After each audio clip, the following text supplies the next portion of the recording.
வணக்கம். முத்துக்குமார். நம்ம தமிழ் ஷாட் சேனலை சப்ஸ்கிரைப் பண்ணுற அனைவருக்கும் என்னுடைய மனமார்ந்த நன்றி.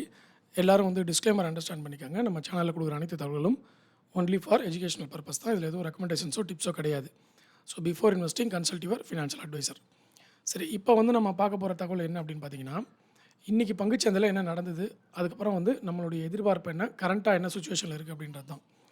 இன்றைக்கி நிஃப்டியை பொறுத்தளவில் பார்த்தீங்கன்னா, நமக்கு 34 புள்ளிகள் நெகட்டிவில் நிஃப்டி முடிவடைஞ்சிருக்கு. காலையில் பார்த்தீங்கன்னா பாசிட்டிவில் இருந்தது. அதுக்கப்புறம் கொஞ்சம் கொஞ்சமாக நிஃப்டி நெகட்டிவ் மோடுக்கு போயிடுச்சு. ஸோ ஆல் ஓவராக இன்றைக்கி பார்க்கும்பொழுது காலையில் ஹை பார்த்தீங்கன்னா 24,387 புள்ளிகளில் நமக்கு இருந்திருக்கு. அங்கேருந்து 250 புள்ளிகள் டவுன். ஓகேவா. அதுக்கப்புறம் 24,107 புள்ளிகள் வந்தது. அதுக்கப்புறம் மார்க்கெட் முடிவடையும் பொழுது 34 புள்ளிகள் பாசிட்டிவ் நெகட்டிவில் முடிவடைஞ்சிருச்சு. ஒரு வாலட்டைல் மார்க்கெட்டாக தான் இருந்தது. கேப் டவுன், கேப் அப்பு, அதுக்கப்புறம் டவுனு. ஓகேவா. இதில் என்ன விஷயம் நடந்திருக்கு அப்படின்னா, நமக்கு அந்த ஈரான் யுஎஸ் வாருடைய அப்டேட்டில் பீஸ் டாக் இனிஷியேட் பண்ணியிருந்தாங்க. இன்றைக்கி அந்த பீஸ் டாக் இனிஷியேட் பண்ணுறதுக்கு முன்னாடியே என்ன பண்ணிட்டாங்கன்னா, பீஸ் டாக் ஹோல்டு அப்படின்னு சொல்லிட்டு போட்டாங்க. இப்போ ஒரு 5 நாள் பீஸ் டாக் நடந்துட்டு அதுக்கப்புறம் ஹோல்டு போட்டாங்கன்னா அது ஓகே, அக்செப்ட் பண்ணிக்கலாம். இப்போ பீஸ் டாக் ஆரம்பிக்கவே இல்லை, ஸ்டார்ட் பண்ணவே இல்லை. அதுக்குள்ளேயே ஈரானும் யுஎஸும் அந்த பீஸ் டாக்கை ஹோல்டு பண்ணியிருக்காங்க. ஸோ இது ஒரு பெரிய கொஸ்டின் மார்க்கு. இந்த பீஸ் டாக் நடக்குமா செகண்ட் ரவுண்ட் அப்படின்றது ஒரு பெரிய டவுட்டாக இருக்குது.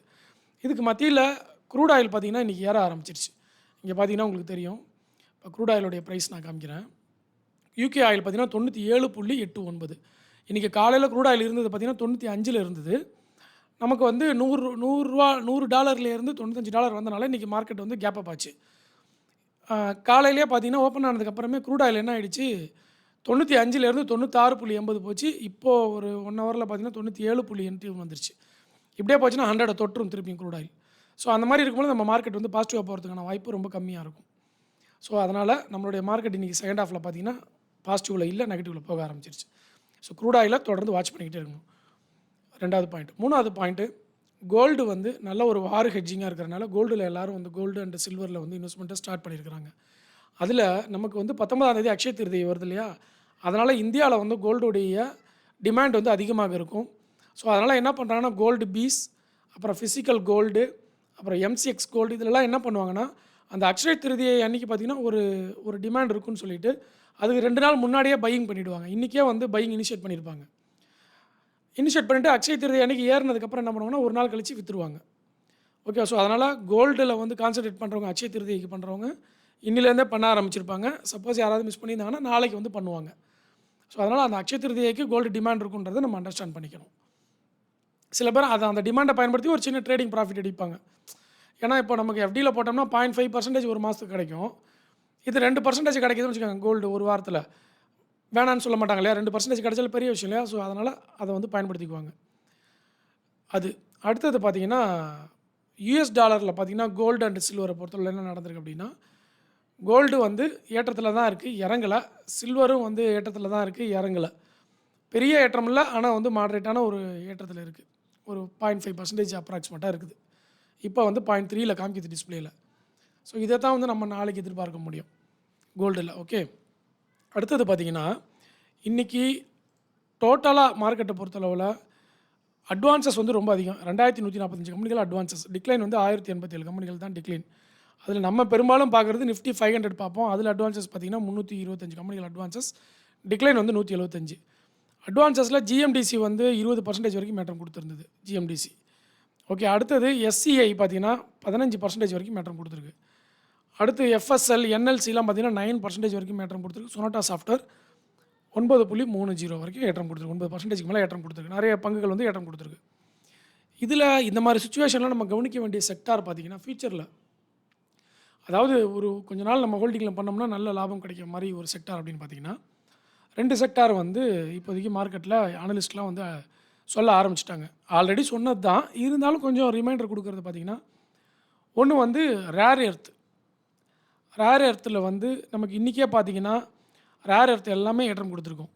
ஜிஎம்டிசி, அப்புறம் Gujarat minerals, Orissa minerals, Vedanta, Hindustan zinc, Hindustan copper, NLC, இதெல்லாமே ரேர் எர்த்தில் வரும். ஸோ ரேர் எர்த்தில் வரனால அந்த ஸ்டாக்ஸ் எல்லாமே இன்னும் ஃபர்தராக ஏற்றத்தில் போகிறதுக்கான ஒரு வாய்ப்பை எதிர்பார்த்துக்கிட்டு இருக்கிறாங்க. அடுத்தது பார்த்தீங்கன்னா, நீங்க கவனிக்க வேண்டிய செக்டார் வந்து நான் சொல்றது என்னன்னா, பேட்டரி எனர்ஜி ஸ்டோரேஜ் சிஸ்டம்னு சொல்லுவாங்க. இது 2 வருஷத்துக்கு முன்னாடியே சொன்னேன். போன வருஷமும் சொன்னேன், இந்த வருஷமும் சொல்றேன். பேட்டரி எனர்ஜி ஸ்டோரேஜ் சிஸ்டம்னு சொல்லுவாங்க. அதில இருக்கக்கூடிய கம்பெனிகள், அதில எவ்வளோ பேட்டரி ஸ்டோரேஜ் வந்து 2030க்கு டார்கெட்டா வச்சிருக்காங்கன்ற எல்லா தகவலையும் நான் குடுக்குறேன். ஆனா, நீங்களும் வந்து பேட்டரி எனர்ஜி ஸ்டோரேஜ் சிஸ்டம்ல இருக்கக்கூடிய ஸ்டாக்ஸ வந்து கவனிக்கணும். இப்போ ரேர் இடத்துல பார்த்தீங்கன்னா, 90% வந்து சைனா தான் பண்ணுது. மீதி 10% தான் உலகத்தில இருக்கிற மற்ற கம்பெனிகள். இப்ப தான் வந்து இந்தியாலாம் ரேர் எர்த்துக்குள்ள உள்ள நுழைய ஆரம்பிச்சிருக்கு. ஓகே. ஆ அதே மாதிரி பேட்டரி ஸ்டோரேஜ் எனர்ஜில வந்து என்னென்ன கம்பெனிகள் வந்திருக்கு, எந்தெந்த கம்பெனிகள் இந்த இந்த டவுன்ல வந்து நம்ம அக்யூமுலேட் பண்ண முடியுன்றத வந்து நீங்க செக் பண்ணி பார்க்கணும். இது 2த்தையும் நோட் பண்ணிக்கங்க. அடுத்தது நாளைய பங்குச்சந்தைக்கு தேவையான தகவல்கள்ல, கிஃப்ட் நிஃப்டிய பொறுத்தளவுல இப்போ வரைக்கும் 24 புள்ளிகள் பாசிட்டிவ்ல இருக்கு. 37 புள்ளிகள் பாசிட்டிவ்ல இருக்கு. ரெஃப்ரெஷ் ஆயிடுச்சு. யுகே மார்க்கெட் எல்லாமே பாசிட்டிவ். யுஎஸ் மார்க்கெட் எல்லாமே பாசிட்டிவ். ஸோ எக்ஸ்பெக்டேஷன் நமக்கு கொஞ்சம் பாசிட்டிவ்ல தான் இருக்கு. அதே மாதிரி ஆ எஃப்ஐஐ டேட்டா பார்த்தீங்கன்னா, டெலிகிராமில போஸ்ட் பண்ணிட்டேன். எல்லாரும் செக் பண்ணி பாருங்க. எஃப்ஐஐ வந்து ரொம்ப நாளுக்கு அப்புறம் இன்னைக்கு கொஞ்சம் பாசிட்டிவ்ல வந்திருக்காங்க. மேபி நாளைக்கு ஓப்பனிங் மட்டும் நமக்கு மார்க்கெட் அது ஒரு பாசிட்டிவ்ல குடுக்கறதுக்கான வாய்ப்பு உண்டு. FII positive, gift Nifty positive, global market positive. Okay. இப்போ நெகட்டிவ்ல என்னன்னா, க்ரூட் ஆயில் மட்டும் நமக்கு ஏறிட்டு வருது. அது மட்டும் நமக்கு நெகட்டிவ். ஓகே. ஸோ, அப்போ நீங்க நாளைய பங்குச்சந்தைக்கு தேவையான தகவல்கள் இப்போ வரைக்கும் வந்து நெகட்டிவ் டைரக்ஷன்ல எதுவும் இல்ல. க்ரூட் ஆயில் ஒண்ணு வந்து நமக்கு பாசிட்டிவா போறது, ஏறிக்கிட்டே வருது. நமக்கு சரியா வராது. அதுக்கப்புறம் இன்னைக்கு இறக்கத்துக்கான இன்னொரு காரணம் பார்த்தீங்கன்னா, நம்ம இந்திய ரூபாயின் மதிப்பு வீழ்ச்சி அடைஞ்சதுங்க. நார்மலா இந்திய ரூபாயின் மதிப்பு பார்த்தீங்கன்னா, நமக்கு 93.20ல இருந்தது. இப்ப பார்த்தீங்கன்னா, இந்திய ரூபாயினுடைய மதிப்பு யுஎஸ்டி ஐஎன்ஆர் பாருங்க. சாரி 92.3ன்னு இருந்தது. இப்ப பார்த்தீங்கன்னா 93க்கு வந்துருச்சு. இப்ப கொஞ்ச நேரத்துக்கு முன்னாடி வரைக்கும் பார்த்தீங்கன்னா 93.45லாம் இருந்தது. 95 வரைக்கும் போச்சு. இதுக்கு முன்னாடி ஒரு வீடியோ போட்டிருந்தேன் பாருங்க. அதெல்லாம் பார்த்தீங்கன்னா 95 வரைக்கும் போச்சு. இப்ப சடனா வந்து 93க்கு இறங்கியிருக்கு. அப்போ அந்த 95 வரைக்கும் போச்சு பார்த்தீங்களா? அப்பயே வந்து காலையில நம்ம மார்க்கெட் கொஞ்சம் கொஞ்சமா சரிய ஆரம்பிச்சது. இப்ப 93 வந்திருக்கிறது வந்து ஓரளவுக்கு பெட்டர். அது வந்து ஓகே அப்படின்னு சொல்லலாம். 93ல இருக்கிறது. ஏன்னா 93ல நம்ம சஸ்டெயின் பண்ணிட்டு வந்தோம் காலையில. கொஞ்ச நேரத்துக்கு முன்னாடி வரைக்கும் 95 போயிடுச்சு. ரூ. 95 குடுத்தா தான் ஒரு டாலர் வாங்க முடியுன்ற கண்டிஷனுக்கு போயிடுச்சு. இப்ப சடனா 93க்கு வந்திருக்கு. பயங்கர வாலடைலா இருக்கு மார்க்கெட். ரொம்ப கவனமா இருக்கணும் நம்ம. அதனால தான் எல்லாரும் வார் ஹெட்ஜிங்க்கு போயிட்டாங்க. கோல்டு, சில்வர் அந்த மாரி போயிட்டாங்க. இடிஎஃப், ஃபிக்ஸட் டெபாசிட், பாண்ட் அதெல்லாம். பாண்டுன்னு ஒண்ணு தான் ஞாபகத்துக்கு வருது பாருங்க. பாண்டுல வந்து இங்க பாருங்க. 7.62 ஈல்டு குடுக்குற அளவுக்கு பாண்ட் வந்து குடுத்துருக்காங்க கவர்மெண்ட்ல. இன்னைக்கு 8 மணியோட குளோஸ்டு. பிளேஸ் பிட் பார்த்தீங்கன்னா 8:00 ஓட குளோஸ்டு. ஸோ இருந்தாலும் ட்ரை பண்ணி பாருங்க. ஓகேவா? மேபி நாளைக்கு வரைக்கும் கூட எக்ஸ்டெண்ட் பண்ணலாம். ஓகேவா? அதனால ட்ரை பண்ணி பாருங்க.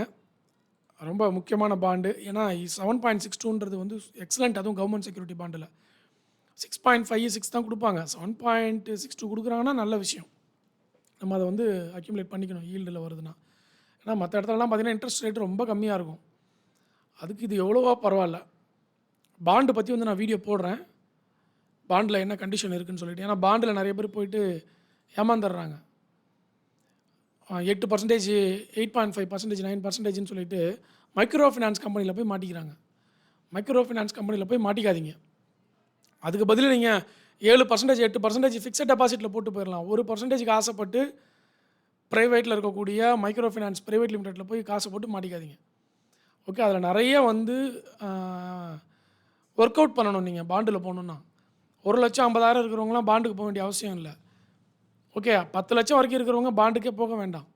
அதுக்கு மேல இன்வெஸ்ட்மென்ட் பண்றவங்க தான் பாண்டுக்கு போவாங்க. அத பத்தி டீட்டெயிலா வந்து நான் பாண்ட் வீடியோல போடுறேன். ஓகேவா? நான் ரொம்ப நாளா சொல்லிட்டு இருக்கேன். பட் போட முடியல. நான் கண்டிப்பா இந்த வாரம் வந்து போட்டுறேன். சாட்டர்டே, சண்டே லீவ்ல வந்து பாண்ட் பத்தி போட்டுறேன். ஓகே. ஸோ அடுத்தது ஹெட்லைன்ஸ்ல நெறைய வந்து வந்திருக்கு. விப்ரோவுடைய ரிசல்ட் வந்து அனௌன்ஸ்மென்ட் பண்ணியிருக்காங்க. இப்போ நெட் ப்ராஃபிட் வந்து 12% ரைஸ் ஆயிருக்குன்னு சொல்லி குடுத்துருக்காங்க. பைபேக் வந்து 15,000 crore ஷேர் பைபேக் பண்ண போறாங்க. என்ன பிரைஸ்ல பைபேக் பண்ண போறாங்க அப்படின்றத வந்து நம்ம பார்க்கலாம். தேர்ஸ்டே பிரைஸ் வந்து 210. So company looking to acquire the shares 250 per ஷேருக்கு வந்து பைபேக் பண்ணுறதுக்கு குடுத்துருக்காங்க. அப்போனா என்னன்னா, இப்போ ஆல்ரெடி எக்ஸிஸ்டிங்கா இருக்கிறவங்களுக்கு 19% வரைக்கும் நமக்கு பிரீமியம் கிடைக்குது. ஓகே. இது வந்து நல்ல ஒரு பிரைஸ் தான். இன்னும் கன்ஃபார்மா அவங்க 250 தானான்றத இன்னும் கொஞ்சம் நேரத்தில நமக்கு தெரிய வந்துரும். இதில இப்போ 250 தான் குடுத்துருக்காங்க.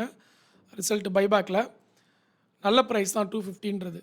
ஓகே 19%ன்றது நல்ல ப்ரைஸ் தான். ரிசல்ட்டும் வந்து ஓரளவுக்கு 12% வந்து நெட் ப்ராஃபிட் அப்ன்னு குடுத்துருக்காங்க.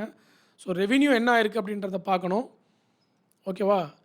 ரெவென்யூ வந்து 3% இன்க்ரீஸ் ஆயிருக்கிறதா குடுத்துருக்காங்க. ஸோ நெகட்டிவ்ல போல. ஓகே. விப்ரோவோட ரிசல்ட் வந்து ஓரளவுக்கு நமக்கு பாசிட்டிவா தான் குடுத்துருக்காங்க 12%ன்றது. பைபேக் வந்து நல்ல ஒரு இது. டிவிடெண்ட் அனௌன்ஸ்மென்ட் எதுவும் வரல. டிவிடெண்ட் குடுக்குறாங்களான்றத பார்ப்போம். அடுத்தது பார்த்தீங்கன்னா, தேஜாஸ் நெட்வொர்க் வந்து 80% ரெவென்யூ டவுன் ஆயிருக்கு. அது வந்து ரொம்ப பெரிய நெகட்டிவா இருந்தது. நெகட்டிவ் நியூஸ்ல. அதுக்கப்புறம் அசோக் லைலாண்ட வந்து புதுசா லான்ச் பண்ணியிருக்காங்க. 2 கமர்ஷியல் வெஹிக்கிள்ஸ் மாடல்ஸ்ல வந்து லான்ச் பண்ணியிருக்காங்க. அது பாசிட்டிவ் நியூஸா நமக்கு இருந்தது. அதுக்கப்புறம் வந்து நிஃப்டி ஏற்றத்த வந்து ட்ராப்பா இருக்குமோன்னு நெறைய பேர் இன்னும் டவுட் படுறாங்க. ஏன்னா, ஸ்டில் வந்து ஹை ரிஸ்க், ஹை ரிவார்ட் கேட்டகரியில இருக்கிறவங்க தான் இப்போ புதுசா பை பண்றாங்க. ஏன்னா, இந்த பி ஸ்டாக் வந்து இப்போ ஹோல்டுல இருக்கிறனால, இது என்ன வேணாலும் நடக்கலாம் அப்படிங்கிறது தான் வந்து எல்லாரும் பயப்படுறது. இந்த இந்த வார் வந்து கன்டின்யூ ஆகுமோ அப்படின்ற மாரி பயப்படுறாங்க. இன்னும் 2 மாசம் கன்டின்யூ ஆச்சுன்னா, க்ரூட் ஆயில் விலை 110லாம் வந்து போச்சுன்னா, திருப்பி மார்க்கெட் டவுன் ஆகும். அதனால வந்து இந்த வாலட்டிலிட்டிக்குள்ள உள்ள நுழையாம இருக்கணும்னு நெறைய பேர் ட்ரை பண்றாங்க. அதனால தான் கோல்டு பக்கம் போறாங்க. இந்த நேரத்தில அக்ஷய திருதியை வருது. கோல்டுக்கு இன்னும் டிமாண்ட் அதிகப்படுத்துறதுக்கான ஒரு வாய்ப்பு இருக்கு இந்தியால. ஓகே. அது இல்லாம பார்த்தீங்கன்னா, பாண்டுக்கு இன்னைக்கு தான் லாஸ்ட் டேட்டு. அதையும் வந்து ட்ரை பண்ணி பார்த்துக்கங்க விருப்பம் இருக்கிறவங்க. முக்கியமான டேட்டா அதெல்லாம். விப்ரோ ரிசல்ட் வந்து குடுத்துருக்காங்க. பாசிட்டிவ்ல இருக்கு 12% ரெவென்யூல, ப்ராஃபிட்ல, நெட் ப்ராஃபிட்ல. ஸோ பைபேக் 15,000 crore 19% வந்து பிரீமியம் குடுத்துருக்காங்க. ரூ. 210 இப்போ விப்ரோவோட ஷேர். ரூ. 250 வந்து பைபேக் போட்டுருக்காங்க. ஸோ எத்தனை பர்சன்டேஜ்ன்றது நமக்கு தெரிய வரல. அது வந்து பார்ப்போம். மேக்ஸிமம் 33% இருக்கும். அதாவது நீங்க 100 ஷேர்ஸ் வச்சிருந்தீங்கன்னா 33 ஷேர்ஸ் அவங்க எடுத்துப்பாங்க. ஓகே. அதுதான் வந்து மினிமம் அப்ளை பண்ண முடியும். சில டைம்ல வந்து 18% கூட குடுப்பாங்க. அதாவது 100 ஷேர்ஸ் வச்சிருந்தா 18% எடுத்துப்பாங்க. 10 ஷேர்ஸ் எடுத்துப்பாங்க. அந்த மாரி கூட உண்டு. ஸோ அதெல்லாம் வந்து நம்ம பொறுமையா பார்க்கலாம். எனிவே நல்ல பைபேக் தான். ரிசல்ட் வந்து நல்லா தான் குடுத்துருக்காங்க. ஐடி ஸ்டாக்ஸ் நல்ல டிஸ்கவுண்ட் பிரைஸ்ல இருக்கு. வாங்கியும் வச்சுக்கலாம். ஒண்ணும் தப்பு இல்ல. அந்த மாரி கண்டிஷன்ல தான் இருக்கு. ஓகே. அது இல்லாம 2 செக்டார் சொல்லியிருக்கிறேன். ஒண்ணு வந்து ரேர் எர்த், இன்னொன்னு பேட்டரி எனர்ஜி ஸ்டோரேஜ் சிஸ்டம் BESSன்னு போட்டு கூகுள்ல சர்ச் பண்ணி பாருங்க. என்னென்ன கம்பெனின்னு நான் லிஸ்ட் எடுத்து வச்சிருக்கேன். அத வந்து உங்களுக்கு நான் வீடியோல போட்டுடுறேன். ஓகேவா? ஸோ மற்ற எல்லா தகவல்களும் வந்து டெலகிராம்லேயும் போஸ்ட் பண்ணிடுறேன். டெலகிராமில் போய் ஜாயின் பண்ணிக்கோங்க. டிஸ்கிரிப்ஷனில் வந்து என்னோட ரெஃபரல் லிங்க் கொடுத்துருக்கேன். டிமேட் அக்கௌண்ட் ஓப்பன் பண்ணுறதுக்கு. விருப்பம் இருக்கிறவங்க என்னோட ரெஃபரல் லிங்கை பயன்படுத்தி நீங்கள் வந்து அக்கௌண்ட் ஓப்பன் பண்ணி சப்போர்ட் பண்ணலாம். சரிங்களா? உங்கள் நண்பர்களுக்கும் வந்து என்னோட ரெஃபரல் லிங்கை ஷேர் பண்ணுங்கள். அதே மாதிரி ரெஃபரல் லிங்கை ப்ரெஸ் பண்ணி மொபைல் நம்பர்லாம் கொடுத்தீங்கன்னா அக்கௌண்ட் ஓப்பன் ஆகாது. உடனே டாக்குமெண்ட் அப்லோட் பண்ணிவிட்டு கஸ்டமர் கேருக்கு கால் பண்ணுங்கள். 24 ஹவர்ஸில் அக்கௌண்ட் ஓப்பன் பண்ணி கொடுத்துருவாங்க. ஏதாவது டவுட் இருந்துச்சுன்னா அக்கௌண்ட் ஓப்பனிங்கில் எனக்கு மெயில் பண்ணுங்கள். நான் வந்து உங்களுக்கு டைரெக்டாக மேனேஜர்கிட்ட பேசி அக்கௌண்ட் ஓப்பனிங்கில் ஏதாவது ப்ராப்ளம் இருந்தால் அதை ரிசால்வ் பண்ணுறதுக்கு ட்ரை பண்ணி தரேன். சரிங்களா? இதுதான் என்னால் பண்ண முடியும். சரி. ஸோ இது இல்லாமல் மற்ற அப்டேட்ஸ்லாம் நாளைக்கு நம்ம பார்ப்போம். நாளைக்கு மார்க்கெட்டில் சந்திப்போம். மொத்தம் என்னென்ன விஷயம் கன்சாலிடேட் பண்ணியிருக்கோம். பாண்டு, கவர்மெண்ட் பாண்டு வந்திருக்கு. 7.6 வரைக்கும் ஈல்டு இருக்குது. அதுக்கப்புறம் வந்து ட்ராப்பாக இருக்கலாம். ஹை நெட்வொர்த் இன்வெஸ்டர் மட்டும்தான் வந்து நிஃப்டிக்குள்ளே உள்ளே வராங்க புது பையிங்கில். பி ஸ்டாக் வந்து ஹோல்டிங்கில் இருக்குது அப்படின்றத வந்து பார்த்தோம். அதுக்கப்புறம் வந்து பைபேக் விப்ரோ கொடுத்துருக்குறாங்க. அந்த டேட்டா பார்த்துருக்குறோம். அதுக்கப்புறம் வேறு என்ன டேட்டா பார்த்துருக்கோம்.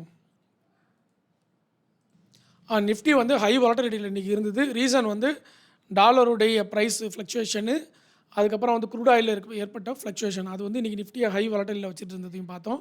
2 செக்டாரும் சொல்லிட்டேன். ஓகேங்களா? இது எல்லாத்தையும் கன்சாலிடேட் பண்ணி டேட்டாவும் கொடுத்துட்டேன். நாளைக்கு வந்து நம்ம மார்க்கெட்டில் சந்திக்கலாம். நன்றி, வணக்கம்.